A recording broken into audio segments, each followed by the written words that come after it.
Nous sommes maintenant dans le premier exercice sur le code conditionnel en boucle, c'est-à-dire les instructions if et else if.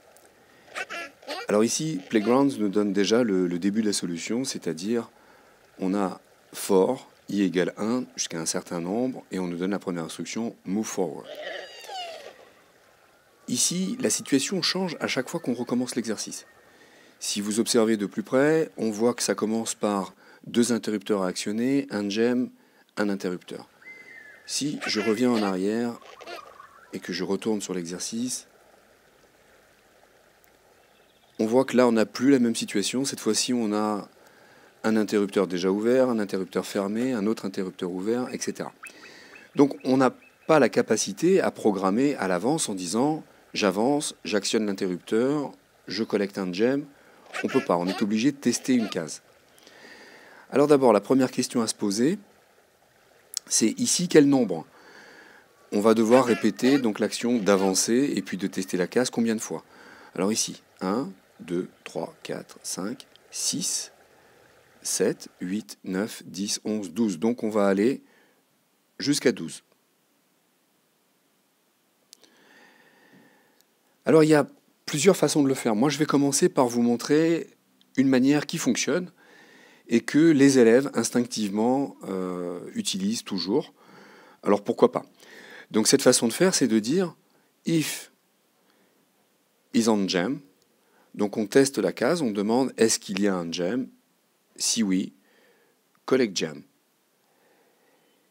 Et puis on rajoute une autre instruction if en disant if is on close switch, alors toggle switch. On va tester cette solution tout de suite.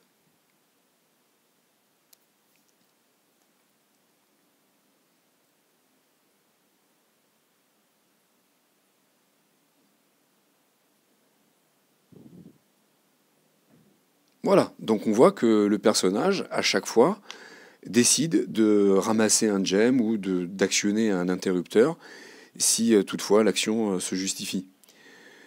Bon, alors, on a donc deux instructions if. En programmation, on peut utiliser, à la place de ces deux if, on peut utiliser un if else if. Alors, je vous montre. Ici, vous cliquez sur l'instruction if. Et vous voyez que vous avez l'option de ajouter une instruction else et d'ajouter une instruction else if. Alors, on va ajouter else if. Quelle est donc la deuxième question que l'on posait tout à l'heure? C'était de savoir si on était on close switch. Et dans ces cas-là, toggle switch. Voilà, donc en fait, on a remplacé deux instructions par une seule instruction double, certes, mais une seule instruction. Donc on voit qu'à chaque fois que le personnage va avancer d'une case, la question qui se pose, c'est de savoir si on est sur un gem ou alors si on est sur un interrupteur fermé, auquel cas toggle switch. On va essayer ça tout de suite.